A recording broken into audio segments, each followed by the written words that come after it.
Do you know the percentage of reservation quotas for the reservation categories ST, SC, OBCs, and the AWs? Well, here it goes. For STs, we have a reservation quota of 7.5%. For SCs, we have 15%. For OBCs, we have 27%. And for EWS, that is the economically weaker sections, we have 10%. That means totally we have a reservation percentage 59.50. Only the remaining belong to the general category. Do you want to know more about reservation? Well then, watch the entire video. Now, let us look at the overview. What are we going to discuss in this video? First, we are going to discuss about why is it that reservation is such a debated topic. Next, we will move on to the historical context of reservation. Then we will discuss about the reservation provisions in Indian Constitution, which is very important. Then we will look at the two sides of the coin. The first part would be, are reservations necessary? If they are, what are the arguments in favor? Next, we will move on to the arguments against. That is, we are discussing from a point of view if reservation is necessary. Hello students, reservation systems in India. The topic that we are discussing today, they are a matter of utmost relevance. But there are several debates and opinions on this topic. Through this video, we are trying to break all these norms and we are trying to address the matter with the most sensitivity. So, reservation. India's ancient caste structure is what is actually responsible for the country's reservation system. Simply put, it is about granting certain segments of the population access to government employment, educational institutions, and even legislatures. Now, you have to understand that due to their caste identity, these groups have historically endured so much of oppression. And the reservation, that is what is being viewed as a positive discrimination. It is not just merely discrimination, it is positive discrimination. And why is it being held? It is being held because they have historically endured so much suffering because of the same caste. And all this reservation is based on certain quotas. However, reservation is governed in India by government policies that are supported by the Indian Constitution. Okay. So now moving forward. So now you have to understand the why. Why do you think there is such a heated debate around this topic? Now, let us try and look at the reasons. Reservation is becoming more and more recognized as a solution to the negative effects of poorly thought out developmental strategies. That is, we know that government and both the center and state is actually trying to improve the situation for everybody. But the developmental strategies that are currently sought is not being effectively implemented, is not getting oriented in the correct direction. So it is a negative effects of those strategies. That is why reservation is becoming more and more prominent. We should not consider actually reservation to be the first priority. We must actually have it as the last one, because even though it is a positive discrimination, we want more optimistic solutions, more ones than reservations that can actually be implemented. Now, acute agrarian hardships, stagnant employment growth, and distortions in economic trajectory, all these causes have been causing people in developed states, that is, even in developed states like Haryana, Gujarat, and Maharashtra, they're concerned despite their economies being relatively healthier. So, all of these are a reservation, are a cause due to which reservation is becoming a heated topic. And we must look at this more in depth. Okay? You have to also understand that in this environment, government will find it simpler to talk about reservations than to change course. Rising demands for reservation, especially among the upper caste, are partly a result of their failure to adapt and change. And it is also their fear of losing their privileges. Because when reservation comes, what happens? More and more people get privileged. So it also may be because they do not receive the same privileges as of lower caste. Obviously, the reservation guarantees certain additional privileges. And the upper caste have started to feel a bit disadvantaged, particularly in the context of government employment. Moving forward. Now, first to understand, or even debate about the topic, we have to know the background. That is, we have to understand the historical context of reservation. In 1882, in the year 1882, it was William Hunter and Jyotirao Phule that proposed a caste-based reservation system. So you have to understand that it did not come in, the concept of reservation based on caste did not just come into existence all of a sudden. It was actually first in 1882 by two people, William Hunter and Jyotirao Phule, that reservation came into. Actually, it came as an idea. But it was later that modern reservation system was established in 1933. So the idea came into reality in 1993. So 1882, it came into a concept, but it was actually implemented or established only in the year 1993 when British Prime Minister Ramsay MacDonald presented the Communal Award. Just remember, this is an important fact. Separate electorate were established in awards for all of these groups. That is the Muslims, the Sikhs, the Indian Christians, the Anglo-Indians, Europeans, and Dalits. So, right now we are discussing about the historical context, and these are the most important points. Now, after lengthy talks, Gandhi and Ambedkar formed the Pune Pact. After lengthy talks, it was the Gandhiji and the Ambedkar that they formed the Pune Pact. And what is the importance of Pune Pact? It established a unified Hindu electorate with limited reservations. It was not a grand reservation system, it was just a limited reservation. And following independence, reservations were initially exclusively available only to the scheduled caste and the scheduled tribes.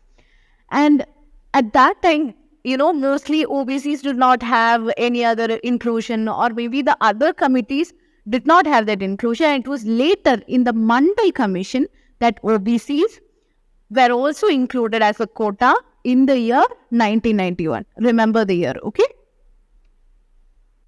So it was the year 1991 and it was the Mandal Commission. Now, let us look at some reservation provisions in the Indian Constitution. Now, you have to understand that Part 16, the Part 16 addresses the reservation of SC and ST seats in centre and state legislatures. Right now, we are discussing about these provisions and they are just mere facts. Now, why are we discussing that? We are discussing that because we need these facts to substantiate our mains answers. When we write an answer, we have to substantiate with points that are actually available. So you can add to your answers in your GS2, in essays, you can add these points and you can increase your marks. You can get the extra edges. So remember these constitutional provisions when you write a reservation answer. Okay. So Article 15 Clause 4 and 16 Clause 4 of our Constitution, the Indian Constitution, it actually empowered state and central government.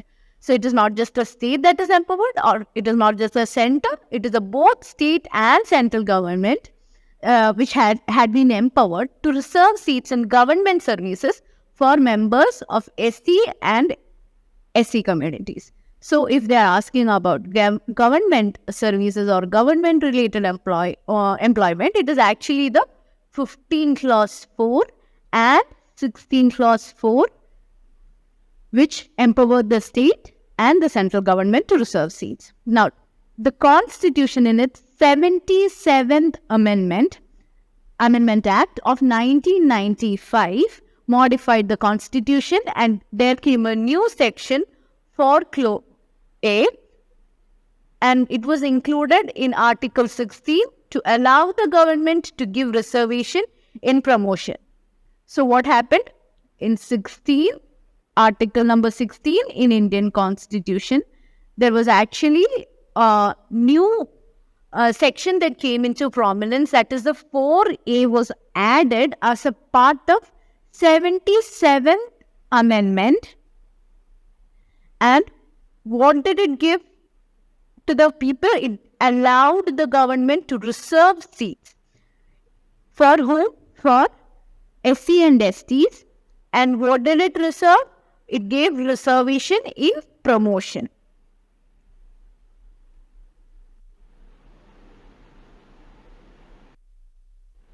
Later in 85th Amendment Act in the year 2001, it actually amended the Article 16 Clause 4A to offer the consequential seniority to SC and ST candidates promoted under reservation. Also, the Constitutional 81st Amendment Act. So, you have to remember these Amendment Acts and their years and why they came into prominence, or what was their motive. Okay. So, 81st Amendment Act of 2000 added the Article 16 plus 4B. And what did it do? It allowed the state to fill vacant positions from previous year. And why is this crucial? Because it gives the state ability to fill SC or ST reserved vacancies from one year in the following year, and it was added by the Constitution, and this actually eliminated the requirement that no more than 50% of the total vacancies in a given year be filled by SC and ST. So, you have to understand why the 81st Amendment Act came and when did it come and what was its motive. And you can give your opinions in the last. And specific representation is provided for in Articles 330 and 332. In 330 and 332, which reserves seats for SC and STs in the Parliament and state legislative assemblies respectively. So what did the 330 and 332 articles do? It gave specific representations. For what? For SCs and STs in Parliament and state legislative assemblies respectively. So 330 reserves in Parliament, 332 in legislative assemblies. So these provisions, and also you have to remember these three more. The SCs and STs. For the SCs and STs, seats are reserved in every panchayat under Article 243D. So, you have to write down 243D. You can actually note down all of these points. These are actually very good notes you can use to study or substantiate your answers. So, 243D, Article 243D ensured for SCs and STs, seats reserved in panchayat. Okay. And next, every municipality is required by Article 330T. So, Article 330T, it reserves seats for SC and ST in every municipality. And now, according to Article 335 of the Indian Constitution, it actually claims of STs and SCs must be taken into account while preserving the administration's effectiveness. So, I think right now you have got a hold of so many reservation provisions. Actually, if you can remember all of these, it would be very best to include all of these. But if you cannot remember the most crucial ones, the year it came into prominence, and also why they came, okay, and their motive. So these are the most important points regarding the constitutional provisions. Now moving forward, we have other two dimensions. That is, why are the reservations necessary? Or is actually reservation necessary? Now, we have to look at some arguments in favor first. So, the first point would be that actually the amendment or the reservation all of these reservation, it actually came into existence because there was so many historical injustices committed against the so-called lower caste. They are not actually lower caste, nobody is upper caste, but it's the people who faced so many historical injustices, they had to be given an upper hand because they were not actually in level. They were not actually in level with the people who were already having so many riches and so many privileges in the society. They were a step lower. When we gained independence, our motive was everybody should be on the same ground. If an opportunity is coming to present itself, everybody should be on the same platform when they try to achieve the opportunity. So, first reason why reservations are necessary is because it was actually given to amend for the historical injustices committed against the nation's lower caste. Now, it has actually also been seen that it was given to give the unprivileged groups, we cannot call them the underprivileged groups, a level playing field. That means they had the common ground. They had to be given the same ground to compete with those who had access to riches and means for several ages. So the historical injustices for the underprivileged group, they were going on for a long period of time, and we had to make sure that they were on the same ground. Now, third reason was to guarantee adequate representation of underprivileged sections in state-run services. Both, I think, in state-run services and the central-run services, it is very crucial that everybody gets the chance and everybody should get equal and fair chance.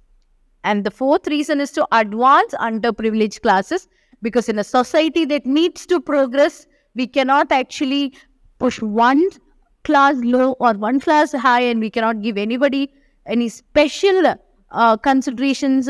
And that is why, when I mean special considerations, positive discriminations can be given. But we have to also look at the sectors and sections which are actually underprivileged. That means they have not gotten any privileges so far, and they have to be given a hand and they have to be taken up. And we have to place them on the same ground as everyone else. And the fifth one was to ensure that meritocracy is based on equality. But we cannot ensure equality if one person is standing on step 1 and another person is standing on, say, step 3. We cannot actually reach if, say, there is first floor here and there is a person here and there is a person here. Obviously, the person here, say, person A and person B, the person B will have higher chance to reach the first floor better and faster. But we have to make sure that there are actually, if there is steps indeed, we have to make sure that the person A reaches step 3 before going to the first floor. That is the reason why actually reservation came into prominence, because mainly we wanted to level the playing field. And all people must be brought up to par before being evaluated on their individual merits. Forward, now we have to look at some other dimension. That is, every coin has two sides. There is nothing that is absolutely perfect or without flaw. If there is a certain system that comes into prominence, it will obviously have both negative and positive. So we have looked at the positive side, and right now we are trying to look at the other side. That is the arguments against reservation in a point of view that is actually reservation necessary or is reservation unnecessary. So we are trying to look at the arguments against reservation, and you can see that the goal was to eradicate caste rather than keep it alive. However, caste-based reservations did not do anything but keep the idea of caste alive in society. So what you have to understand is that, see, when in a society, we make reservation based on caste. Okay? So actually what happens, the entire system of reservation is built on the idea of caste or in the name of caste. So what happens? The caste system or the thing that should be eradicated, everything is built upon that. So even in future, if you have to take the caste out of the society, it becomes very difficult. And our goal must have been to eradicate caste, but instead there actually came caste-based reservations. And what did it do? It again emphasized caste. So that is one criticism that is against reservation. Second one is that it obliterates self-respect to the point where competition to see who is the best is replaced with a contest to see who is the most backward. So actually, when there is actually competition, people are actually now looking to go for more reservations or actually go back, try to go into the reservation category because there is kind of less competition there, and they are thinking that more reservation and more privileges should be given, and there is a competition to see who is most backwards, which is not the idea that we want. We are a progressing society and we want people to come out of their reservation systems and we want to fight more in the same level of playing field. And the third would be that reservation in state services cause conflict and animosity among government workers, poisoning the work environment.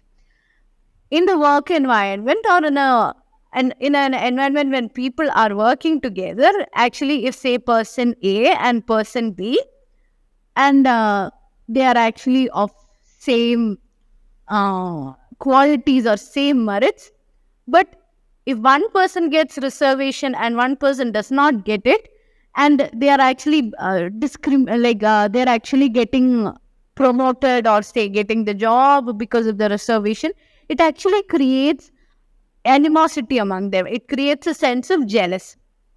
So that is also a downside of reservation. So now there is one another thing that you have to understand before concluding. It is that the main adversary of meritocracy, which is the cornerstone of many developed nations, is actually prejudice.